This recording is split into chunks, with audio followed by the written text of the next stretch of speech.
नमस्कार फ्रेंड्स, मैं अनिल एक बार फिर आप सभी का स्वागत करता हूं सफलता राजस्थान ऑनलाइन क्लासेस में। देखो दोस्तों, आज अपन रीट के क्रेश कोर्स की बात कर रहे थे और रीट का जो क्रेश कोर्स है उसके अंदर अपन ने इंडियन ज्योग्राफी के मैंने रीट के क्रेश कोर्स यानी कि 2 वीडियो यहां पर डाले थे। दोनों का अच्छा रिस्पॉन्स आया आप सभी का, उसके लिए पहले तो धन्यवाद तहे दिल से। और आज अपन बात करने वाले रीट के, और रीट के अंदर जो इंडियन ज्योग्राफी से क्वेश्चन पूछे जा रहे हैं तो उसके लिए मैं आपसे यहाँ पर ये बात करूंगा। तो देखो, आज मैंने राजस्थान जीके के अंदर राजस्थान ज्योग्राफी का एक छोटा सा वीडियो डाला है वहां पर बनास नदी का। तो आप सभी उस बनास नदी के बारे में मैंने वहां पर बहुत सारा डाटा बताया, एग्जाम के पॉइंट ऑफ व्यू से एक क्रेश कोर्स के रूप में बताया और क्वेश्चन वहीं से पूछा जाएगा। ठीक है मेरे भाई। तो आज जो यहाँ पर बात करने वाले हैं वो रीट के बारे में। रीट का जो तीसरा वीडियो लेकर आ रहा हूं मैं परिचय का, तो परिचय के अंदर थोड़ी सी बात करेंगे और फिर अपन यहाँ पर भौतिक प्रदेश के बारे में चर्चा करेंगे। तो देखो, मैंने आपको अक्षांश और देशांतर वगैरह ये सब चीजें बता दी थी यहाँ पर कि कितने अक्षांश में और कितने देशांतर में भारत यहाँ पर बसा हुआ है। तो मेरे प्यारे बच्चा, यहाँ पर अगर मैं बात करूँ अपने सफलता राजस्थान की जो ऑफलाइन क्लासेस हैं वो offline classes Rampura road Sanganer के अंदर है। और आप यहाँ पर अगर क्लासेस आपको अच्छी लगती है तो ये अपने कॉन्टैक्ट नंबर है 9887143413, तो आप यहाँ पर कॉन्टैक्ट कर सकते हैं। अगर मैं बात करूं बच्चे, तो यहाँ पर आज ये क्रेश कोर्स है, ये क्रेश कोर्स एक रामबाण का काम करेगा भाई। देखो, परिचय के बारे में मैंने आपको करवा दिया था, क्वेश्चन में आपको करवाऊंगा। आज जो बात कर रहे हैं वो भौतिक प्रदेश की बात करेंगे, भौतिक प्रदेश की बात करेंगे। और यहां पर भौतिक प्रदेश की मैं बात करूं तो भौतिक प्रदेश के अंदर मेरे प्यारे बच्चे कौन कौन से क्वेश्चन पूछे जाते हैं। भौतिक प्रदेश अगर मैं भारत का पढ़ रहा हूं, राजस्थान का पढ़ रहा हूं या फिर किसी भी एक क्षेत्र विशेष का पढ़ रहा हूं तो वहां का वो भौतिक प्रदेश एक रीढ़ की हड्डी का काम करता है। तो यहां पर अपन पढ़ रहे भारत का भौतिक प्रदेश। तो देखो, यहां पर भौतिक प्रदेश अपन जब पढ़ते हैं तो देखो यहां पर 2 शब्द मैंने लिखे हैं, एक तो भौतिक और एक प्रदेश। तो देखो, सबसे पहले डेफिनेशन को समझते हैं। प्रदेश यानी कि एक क्षेत्र विशेष, एक क्षेत्र विशेष। देखो मेरे प्यारे बच्चा, एक क्षेत्र विशेष आपका एक राजस्थान भी हो सकता है, एक क्षेत्र विशेष आपका एक भारत भी हो सकता है, और एक क्षेत्र विशेष आपका हो सकता है यूएसए भी हो सकता है। तो क्षेत्र विशेष की मैं बात कर रहा हूं। भौतिक की बात करूं तो भौतिक यानी फिजिकली यानी कि फिजिकली तरीके से अगर मैं बात करूं तो किसी भी चीज को अगर मैं फिजिकली तरीके से हैंडल करूं तो एक भौतिक तरीके से होता है। जैसे इस मार्कर है, ये जो मार्कर है, इस मार्कर को मैं फिजिकली तरीके से हैंडल कर रहा हूं, यानी कि इसको मैं देख भी रहा हूं, छू भी रहा हूं और महसूस भी कर रहा हूं। ये सभी चीजें मैं इसके साथ कर रहा हूं, तो यानी कि फिजिकली तरीके से इसको मैं क्या कर रहा हूं, हैंडल कर रहा हूं। मेरे प्यारे बच्चा, यहां पर भौतिक हो गया। अब मैं देखो पूरी पृथ्वी की मैं बात करूं तो पृथ्वी के प्रमुख अगर घटक की बात करूं, प्रमुख पृथ्वी के घटक, तो पृथ्वी के घटक 3 घटक यहां पर अपन को देखने को मिलते हैं। एक तो स्थल मंडल, एक होता है जल मंडल, एक होता है वायुमंडल। तो देखो, भौतिक प्रदेश के अंदर अपन जल मंडल और वायुमंडल की कतई बात नहीं करेंगे। किसकी बात करेंगे? स्थल मंडल की। तो देखो, स्थल मंडल की यहां पर अपन बात करने वाले हैं। और स्थल मंडल पर अपन कौन कौन सी चीज को छू सकते हैं, देख सकते हैं और महसूस कर सकते हैं। यानी कि अगर मैं बात करूं यहां पर बच्चे, तो यहां पर पर्वत को मैं छू भी सकता हूं, देख भी सकता हूं और महसूस भी कर सकता हूं। पहाड़, पहाड़ियां, पठार, मैदान, नदियां, मिट्टियां,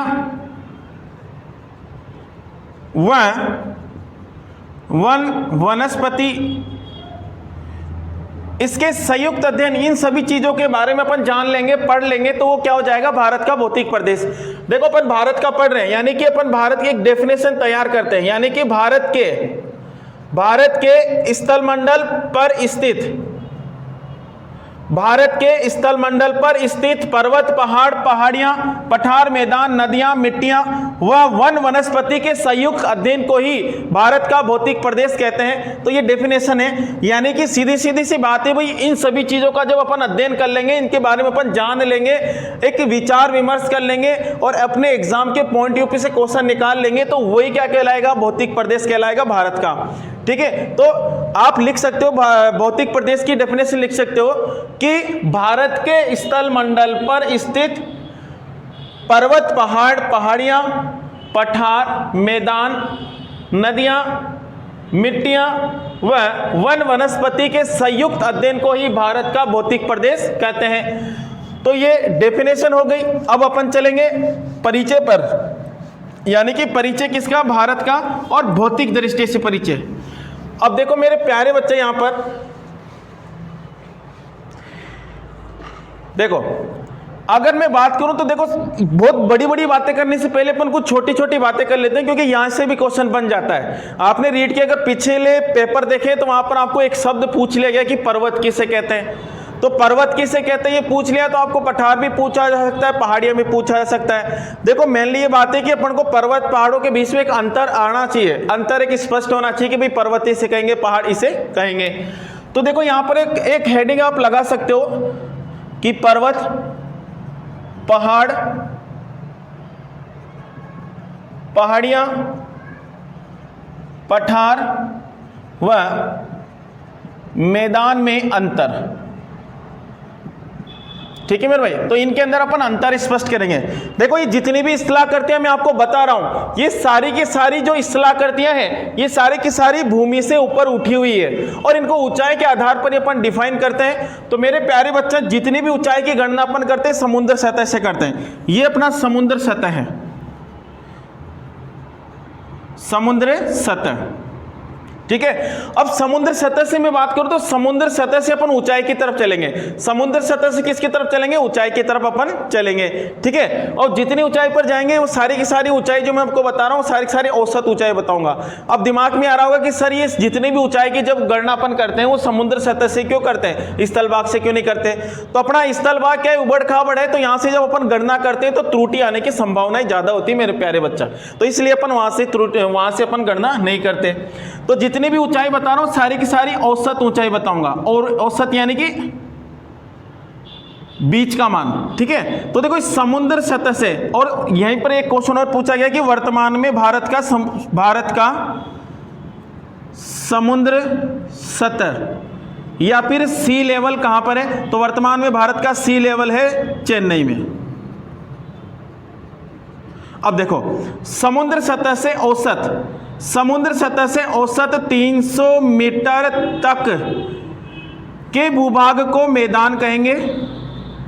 समुद्र सतह से औसत 600 मीटर तक के भूभाग को पठार कहेंगे, और पठार का ऊपरी भाग जो होता है, ऊपरी भाग, ये ऊपरी भाग सपाट होता है भाई।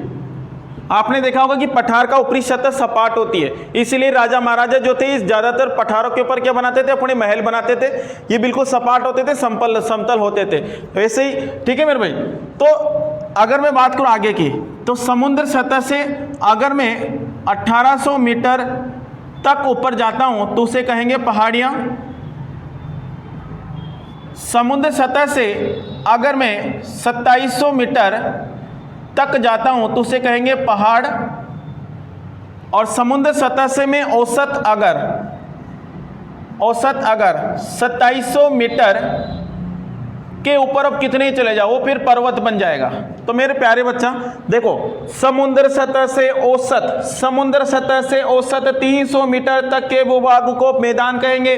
समुद्र सतह से औसत 600 मीटर तक के भूभाग को पठार कहेंगे, और पठार के ऊपरी भाग कैसा होगा? सपाट होगा। समुद्र सतह से औसत 1800 मीटर तक के भूभाग को पहाड़ियां कहेंगे। ठीक है भाई, समुद्र सतह से 2700 मीटर तक के भूभाग को पहाड़ कहेंगे, और समुद्र सतह से 2700 मीटर के ऊपर अब कितने ही इस्तेलाह करते निकल जाएगी तो उसको अपन क्या कहेंगे? पर्वत कहेंगे।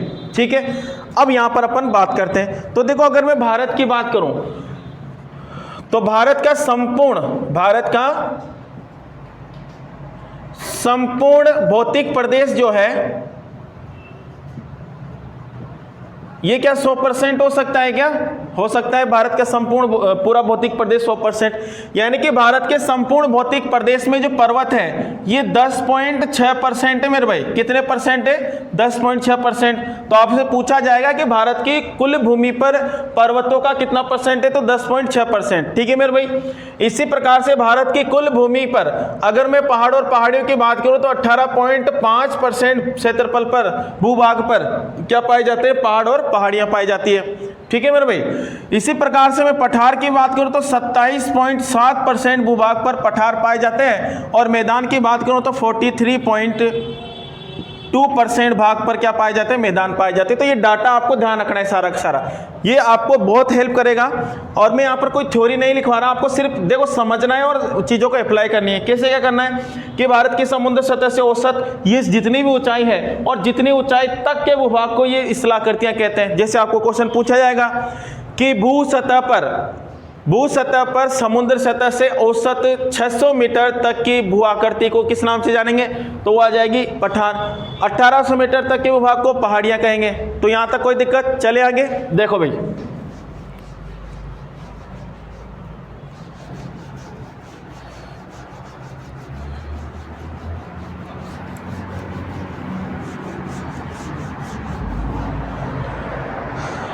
देखो मेरे भाई, अब मैं भारत के भौतिक प्रदेश की बात करूं तो सबसे पहले अपन भारत के नक्शे को देखना पड़ेगा।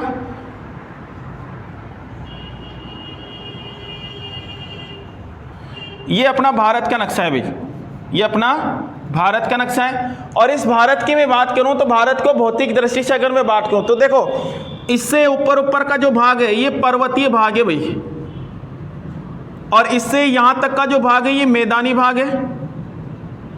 ये जो भाग है ये भाग प्राय द्वीपीय भारत है, और ये जो भाग है ये तटीय क्षेत्र है। ये कौन सा है, तटीय क्षेत्र, यानी कि तटीय क्षेत्र प्लस द्वीप समूह है। तो देखो मेरे भाइयों, अगर मैं भारत की बात करूं तो भारत में अगर भौतिक दृष्टि से भारत को बांटते हैं, और भौतिक दृष्टि से जो बांटेंगे वो विशेषताओं के आधार पर बांटेंगे। कैसे बांटेंगे भाई, विशेषताओं के आधार पर बांटेंगे। तो यहाँ पर देखो मेरे भाई, अगर मैं इस क्षेत्र की बात करूँ तो ये पूरा का पूरा पर्वतीय क्षेत्र है, और ये जो क्षेत्र है ये उत्तर में स्थित है, इसको इसलिए इसको बोलते हैं उत्तरी पर्वतीय क्षेत्र, ठीक है। और ये जो बीच वाला भाग है ये मैदानी भाग है, और ये उत्तर में स्थित है, इसलिए इसको बोल देते हैं उत्तर का विशाल मैदान। इसी के साथ ये प्रायद्वीपीय भारत आ गया, ये तटीय क्षेत्र व द्वीप समूह। तो पूरी की पूरी भारत की जो भूमि है ये 100% हो सकती है। इस 100% में से 29% क्षेत्रफल पर अपना पर्वतीय क्षेत्र यानी कि उत्तर पर्वतीय क्षेत्र है, और लगभग 24% पर उत्तर का विशाल मैदान। और प्रायद्वीपीय भारत की बात करूं तो 49% पर अपना प्रायद्वीपीय भारत है, और तटीय क्षेत्र व द्वीप समूह की बात करूं तो लगभग 3%, यानी कि 4 प्रकार से मुख्य रूप से भारत को बांटा गया है। अब देखो, बहुत सारी बुक के अंदर आपको ऐसे भी मिल जाएगा कि इस द्वीप समूह को अलग कर देते हैं तो 5 प्रकार के हो जाएंगे। और यहाँ पर अगर मैं राजस्थान की बात करूँ तो राजस्थान में मरुस्थलीय क्षेत्र को जब अपन अलग कर देते हैं तो वहाँ पर फिर एक 6 प्रकार के हो जाते हैं। तो बहुत सारी बुक के अंदर या फिर बहुत सारी कंपटीशन की बुक के अंदर आपको दे रखा होगा कि भारत भौतिक दृष्टि से 6 प्रकार से बांटा गया है। लेकिन अगर मुख्य बात करूँ तो मुख्य आधार पर ये 4 प्रकार के भारत के भौतिक पड़ोसी देश है, भौतिक प्रदेश है, ठीक है। तो यहां पर अगर मैं बात करूं तो सबसे पहले अपन पर्वतीय क्षेत्र को पढ़ेंगे भाई। पर्वतीय क्षेत्र यानी कि भारत के कितने भौतिक प्रदेश हो गए। पहला भौतिक प्रदेश बताओ भारत का भौतिक प्रदेश। तो भारत का भौतिक प्रदेश एक पहला तो उत्तर पर्वतीय क्षेत्र, और दूसरा जो है वो है उत्तर का विशाल मैदान, तीसरा जो है प्रायद्वीपीय भारत, और 4 नंबर की बात करूं मेरे बच्चे तो यहां पर तटीय क्षेत्र व द्वीप समूह। तो 3% भाग पर तटीय क्षेत्र है। प्रायद्वीपीय भारत की बात करूं तो 49% पर है, और उत्तर का विशाल मैदान लगभग 24% पर है, और उत्तर पर्वतीय क्षेत्र लगभग 29% पर है। तो इस प्रकार से ये अपने इसको दे रखा है। सबसे पहले उत्तर पर्वतीय क्षेत्र की बात करेंगे, और यहाँ पर सबसे ज़्यादा क्वेश्चन पूछे जाते हैं मेरे भाई, ठीक है। तो यहाँ से अपन चलते हैं। तो पहला उत्तर पर्वतीय क्षेत्र की बात करेंगे अपन। यानी कि अपन प्रायद्वीपीय भारत की भी बात नहीं कर रहे, तटीय क्षेत्र की बात नहीं कर रहे और मैदानी क्षेत्र की भी बात नहीं कर रहे, अपन बात कर रहे हैं सिर्फ और सिर्फ पर्वतीय क्षेत्र की। देखो मेरे प्यारे बच्चा, पर्वतीय क्षेत्र में भी ये जो मैं डार्क कर रहा हूँ रेड कलर से, ये क्षेत्र को अपन अलग पढ़ेंगे और ये जो बाकी का क्षेत्र है ब्लैक में, इसको अपन अलग पढ़ेंगे। इस क्षेत्र को कहेंगे ट्रांस हिमालय। इस क्षेत्र को क्या कहेंगे? ट्रांस हिमालय। और इसको कहेंगे अपन हिमालय। अब सुनोते, यहां जाओ, ये पूरी पृथ्वी है और इस पूरी पृथ्वी में ये बीचों बीच स्थलीय भाग है, ये जलीय भाग है। तो देखो स्थलीय भाग को पेंजिया कहते हैं, बहुत बार बताया मैंने आपको, और ये जलीय भाग को कहेंगे पेंथालासा। पेंथालासा। तो ये पेंथालासा से सागर महासागर बनेंगे और ये पेंजिया जो भाग है, पेंजिया, इस पेंजिया से महाद्वीपों का निर्माण होगा, स्थलीय भाग का निर्माण होगा। तो इस पेंजिया का कार्बोनिफेरस युग में कब हुआ मेरे भाई? कार्बोनिफेरस युग में इस पेंजिया का विखंडन होता है और ये पेंजिया टूटकर दो भागों में बढ़ जाएगा। ये दो भागों में पेंजिया बढ़ गया, ये उत्तरी पेंजिया और ये दक्षिणी पेंजिया। और ये टूटेगा तो यहाँ पर ये पानी जो है पानी इसके बीच में जाकर भरेगा, यानी कि ये 33 सागर हो गया भाई, 33 सागर। अब ये भारत का मैप जो है, ये भारत का मैप ऐसे है मेरे भाई, यानी कि ये जो मैं रेड कर रखा था, ये रेड ये वाला क्षेत्र इस उत्तरी पेंजिया में आता है, उत्तरी पेंजिया में। और उत्तरी पेंजिया को अंगारा लैंड कहते हैं, अंगारा लैंड कहते हैं। और ये जो नीचे वाला भाग है, ये हिमालय वाला, ये हिमालय वाला भाग 33 सागर में आता है भाई। ये किस में आता है? 33 सागर में। यानी कि जो हिमालय है, इस हिमालय की जगह पहले 33 सागर था, 33 सागर जब गया तो फिर हिमालय आ गया यहाँ पर, ठीक है। तो मैं कह सकता हूं जब यहां पर 33 सागर था उस समय ही अपना ट्रांस हिमालय यहां पर था, फिर यहां पर 33 सागर गया, फिर यहां पर हिमालय बना। तो मैं कह सकता हूं क्या कि भाई हिमालय से पहले ट्रांस हिमालय बना? सही बात है, हिमालय से पहले कौन सा हिमालय बना? ट्रांस हिमालय बना। तो देखो यहां पर देखो भाई, उत्तर पर्वतीय क्षेत्र को अपन दो भागों में बांटते हैं। कितने भागों में बांटेंगे? दो भागों में बांटेंगे। देखो मेरे भाई, देखो उत्तर पर्वतीय क्षेत्र की मैं बात करूं तो उत्तर पर्वतीय क्षेत्र के बारे में एक बात ध्यान रखनी कि 7.5 लाख वर्ग किलोमीटर में फैला हुआ है, वर्ग किलोमीटर में फैला हुआ है, ठीक है मेरे भाई। और इसको दो भागों में बांटते हैं। तो पहला जो भाग निकल कर आता है वो है ट्रांस हिमालय, ट्रांस हिमालय। और दूसरा जो हिमालय है वो हिमालय है। अब मैं इस क्षेत्र की बात करूं तो ट्रांस हिमालय जो पर्वतमाला है, ट्रांस हिमालय पर्वतमाला, ये ट्रांस हिमालय जो है, ट्रांस हिमालय पर्वतमाला, ये पर्वतमाला की मैं बात करूं तो ये पर्वतमाला 3 श्रेणियों से मिलकर बनी है मेरे भाई। ये 3 श्रेणियां, ऊपर वाली श्रेणी को काराकोरम श्रेणी कहेंगे, ठीक है, और मध्य वाली श्रेणी को लद्दाख श्रेणी और फिर जोस्कर श्रेणी। तो मैं इसको थोड़ा सा बड़ा करके बनाता हूं भाई, इस प्रकार से मैंने जम्मू कश्मीर वाला हिस्सा। तो ये तो काराकोरम श्रेणी, ये लद्दाख श्रेणी और ये जोस्पर श्रेणी। तो 3 श्रेणियों से मिलकर अपना ट्रांस हिमालय बना है मेरे भाई। ये 3 श्रेणियों का अगर मैं जोड़ दूं तो क्या बन जाएगा? ट्रांस हिमालय। तो ट्रांस हिमालय को कितने भागों में बांटा है? 3 भागों में बांटा है। पहला जो है वो है काराकोरम श्रेणी, काराकोरम श्रेणी। दूसरा जो है वो है लद्दाख श्रेणी और तीसरा जो है जोस्पर श्रेणी। तो 3 प्रकार से हिमालय को बांटा गया है। इसी प्रकार से मैं हिमालय की मैं बात करूं, ट्रांस हिमालय को तो 3 भागों में बांटा गया है, और मैं हिमालय की बात करूं तो हिमालय की बात करूं तो देखो हिमालय इस प्रकार से है, यहाँ से लेकर यहाँ तक हिमालय है। और हिमालय की मैं बात करूं तो देखो हिमालय जब बना तो 3 प्रकार से हिमालय बना भाई। हिमालय का जब निर्माण होता है, निर्माण, तो हिमालय का जो निर्माण होगा वो 3 तरीके से होगा मेरे भाई। तो 3 प्रकार का हिमालय यहाँ पर होगा। तो देखो हिमालय का सबसे पहले ये वाला भाग बनता है मेरे भाई, ठीक है, और इसे कहेंगे महान हिमालय, महान हिमालय। इसके और भी नाम है, मैं आपको बाद में बताऊंगा। फिर दूसरे चरण में जो हिमालय बना वो बनेगा, वो हिमालय बनेगा लघु हिमालय,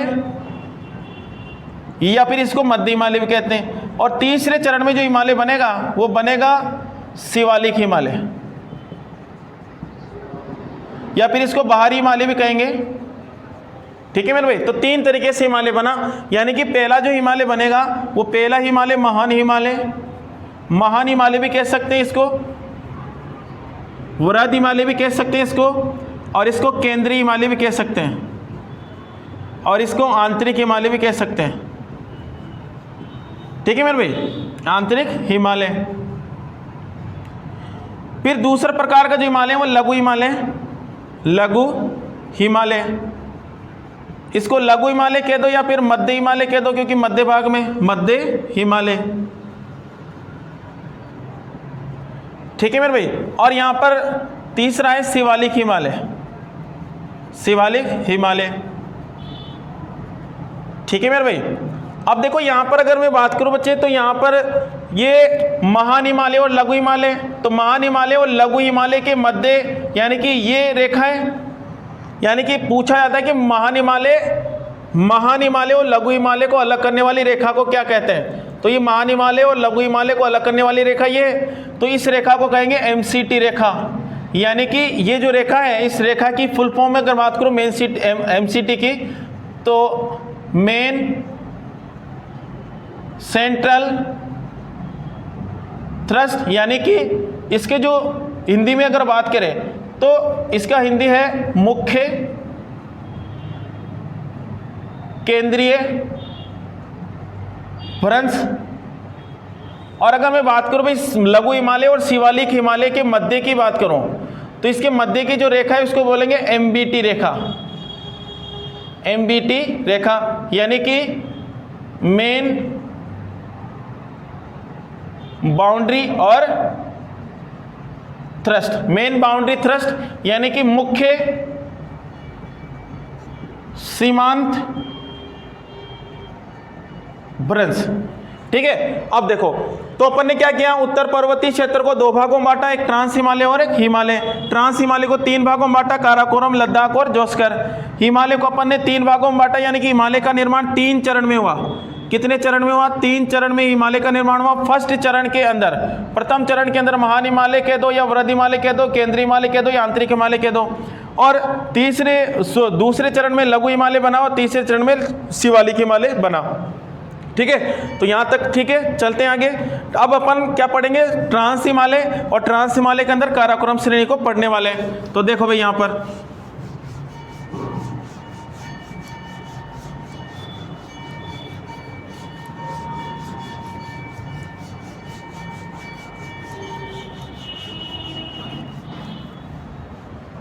देखो भाई,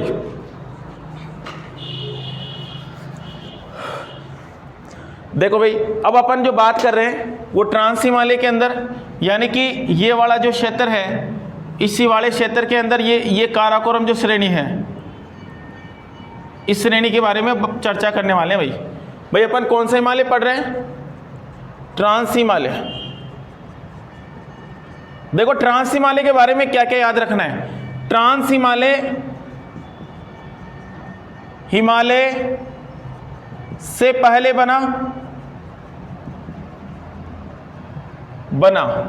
हिमालय से पहले बना, यानी कि हिमालय से प्राचीन नहीं है। सही है ना, क्योंकि जब ट्रांस हिमालय था तब हिमालय की जगह 33 सागर हुआ करता था, इसलिए अपन कह सकते हैं कि हिमालय जो है वो ट्रांस हिमालय से नवीन है। हिमालय बाद में बना तो नवीन हो गया, और ट्रांस हिमालय पहले बना था, तो हिमालय से पहले बना, यानी कि कौन बना? ट्रांस हिमालय बना। ठीक है, यानी कि अगर मैं बात करूं ट्रांस हिमालय की, तो ट्रांस हिमालय जो है वो मध्य एशिया के अंदर आता है। भाई मध्य एशिया की जो श्रेणियां हैं उनसे ये जुड़ता है, तो इस ट्रांस हिमालय को कहते हैं मध्य एशिया की रीढ़ की हड्डी। मध्य एशिया की रीढ़ की हड्डी से कहते हैं। और एक की बात करूं तो ट्रांस हिमालय का जो निर्माण जो है वो इयोसीन काल में हुआ है, इयोसीन काल पर। अब अपन बात करते हैं यहाँ पर काराकोरम की। तो काराकोरम की बात करूं तो ट्रांस हिमालय को 3 श्रेणियों में बांटा है। ट्रांस हिमालय को कितनी श्रेणियों में बांटा है? 3 श्रेणियों में बांटा है। पहली श्रेणी कौन सी थी? अभी बताया मैंने आपको, काराकोरम श्रेणी।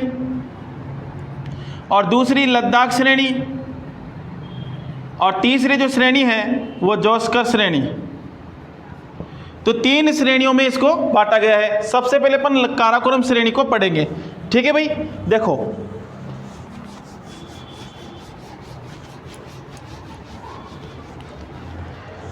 देखो मेरे भाई, काराकोरम श्रेणी की बात करेंगे तो काराकोरम जो श्रेणी है,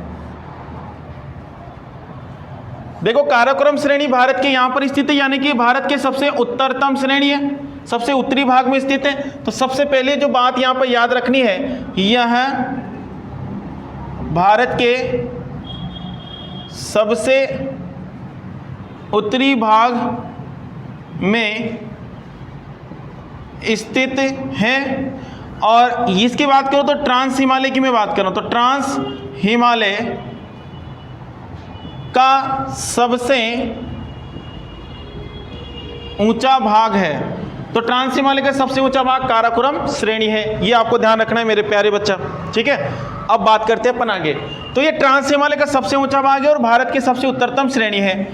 इस काराकोरम श्रेणी में एक चोटी है मेरे भाई, यहां पर अगर मैं इस तरीके से मैं बात करूं तो ये पीओके है और ये अक्साई चीन है। तो पीओके के अंदर इस श्रेणी में एक चोटी जिसका नाम है K2। देखो भाई, K2 जो है, K2 या फिर गॉडविन ऑस्टिन, ठीक है। ये K2 की मैं बात करूं, देखो K2 चोटी से क्वेश्चन पूछा गया पिछली बार, और एक छोटा सा एग्जाम था राजस्थान पुलिस का, उसके अंदर इस पर रीट भी लगी। कैसे लगी? देखो ये जो K2 चोटी है, इसकी जो हाइट है वो 8611 मीटर है। और इस चोटी की मैं बात करूं तो ये चोटी की अगर अपन तुलना करें पूरे विश्व में, तो देखो पूरे विश्व में सबसे ऊंची चोटी, विश्व की जो 1 नंबर सबसे ऊंची चोटी है वो तो माउंट एवरेस्ट है। और विश्व की दूसरी सबसे ऊंची चोटी K2 है, और विश्व की तीसरी सबसे ऊंची चोटी है कंचनजंगा, ठीक है मेरे भाई। तो ये चोटी विश्व की तो दूसरी सबसे ऊंची चोटी है, विश्व की दूसरी सबसे ऊंची चोटी है। और दूसरी बात देखो, भारत के सबसे उत्तरतम भाग में स्थित है, यानी कि भारत के सबसे उत्तरी भाग में स्थित है। अब देखो सबसे उत्तरी भाग वाली चोटी पूछ ली भाई, सबसे उत्तरतम चोटी कौन सी है? तो सबसे दक्षिणतम भी पूछा जा सकता है। तो सबसे दक्षिणतम जो चोटी है, वो सबसे दक्षिणतम जो चोटी होगी वो चोटी होगी महेंद्रगढ़, ठीक है। महेंद्रगढ़ जो चोटी है, ये चोटी तमिलनाडु में मेरे भाई, ठीक है। तो ये सबसे दक्षिणतम चोटी है, सबसे उत्तरतम चोटी K2 है। और अगर मैं इसके भारत के सापेक्ष बात करूं तो भारत की सबसे ऊंची चोटी है, सबसे ऊंची चोटी है। तो अगर सीधा सीधा क्वेश्चन पूछा जाए कि भारत की सबसे ऊंची चोटी कौन सी है, तो भारत की सबसे ऊंची चोटी तो K2 है, लेकिन मुख्य भारत की सबसे ऊंची चोटी कंचनजंगा है, क्योंकि K2 पीओके के अंदर आती है और पीओके अभी विवादित है, तो इसको अपन मुख्य भूमि में काउंट नहीं करते। तो अपन भारत की सबसे ऊंची चोटी तो K2 है, लेकिन मुख्य भारत की सबसे ऊंची चोटी कंचनजंगा है जो सिक्किम में स्थित है, और ये हिमालय, भारतीय हिमालय की सबसे ऊंची चोटी भी है। तो K2 के बारे में आपको इतना सा ध्यान रखना है, ठीक है। अब देखो काराकोरम श्रेणी की मैं बात करूं तो काराकोरम श्रेणी के दर्रे की बात करूंगा सबसे पहले। इसके दर्रे, इसके जो पासेज है उसके बारे में बात करेंगे। तो इसका दर्रा, पहला जो दर्रा है वो काराकोरम दर्रा, इसी श्रेणी के नाम है काराकोरम दर्रा। ये जो काराकोरम दर्रा है, ये काराकोरम दर्रा जम्मू एंड कश्मीर में है, और अगर श्रेणी की बात करूं तो काराकोरम श्रेणी में।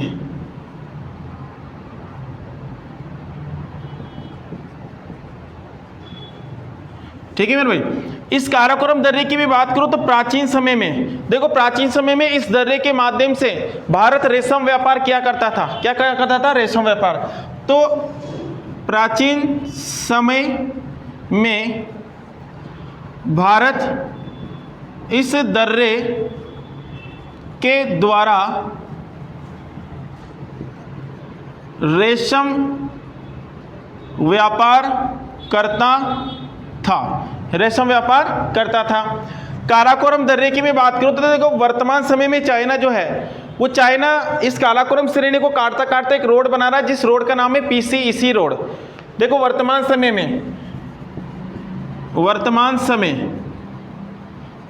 समय में जो चीन है, ये चीन यहाँ पर एक रोड बना रहा है भाई, और उस रोड का नाम है PCEC road, Pakistan China economic corridor, Pakistan China आर्थिक गलियारा। तो ये रोड बना रहा है जिसका विरोध भारत कर रहा है। जिसका विरोध कौन कर रहा है? जिसका विरोध भारत कर रहा है, और इस पर अभी पाबंद लगा दिया गया। ठीक है मेरे भाई, तो इस तरीके से आपको ध्यान रखना है।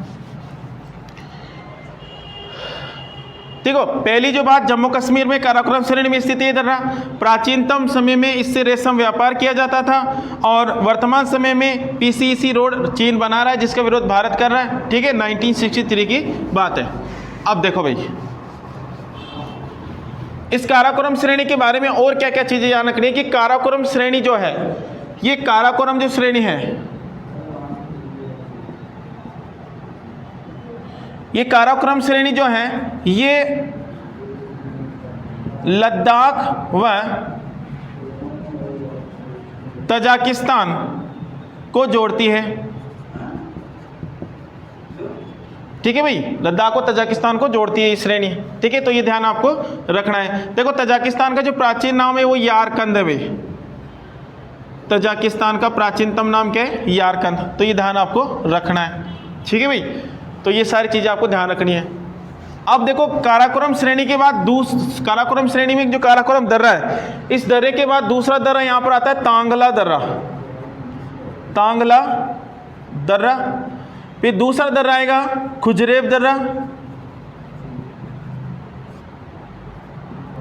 ठीक है, और तीसरा दर्रा खुजरेब आ गया। चौथा जो दर्रा आएगा वो आएगा मारपोल्ला दर्रा। ठीक है मेरे भाई, और पांचवा जो दर्रा यहां पर आपको पढ़ोगे वो आएगा खारदुंगला दर्रा। ये जो खारदुंगला दर्रा है ये पूरे विश्व की बात कर रहा हूं, विश्व का सबसे ऊंचा आवागमन योग्य दर्रा है, विश्व का सबसे ऊंचा आवागमन योग्य दर्रा है। ठीक है, तो ये सारे दर्रे आपको ध्यान रखना है बच्चे। ठीक है, अब देखो इसके बाद में ये जो 5 दर्रे हैं, अब देखो आपको पूछा जा सकता है खुजरेब दर्रा कहां पर स्थित है, तो ये जितने भी दर्रे मैंने आपको बताए सारे के सारे जम्मू कश्मीर में।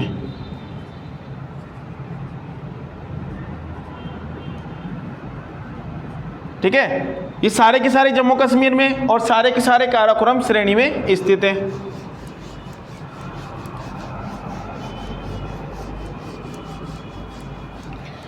ठीक है मेरे भाई, अब काराकोरम श्रेणी के दर्रे हो गए। अब अपन यहाँ के हिमनद पढ़ते हैं।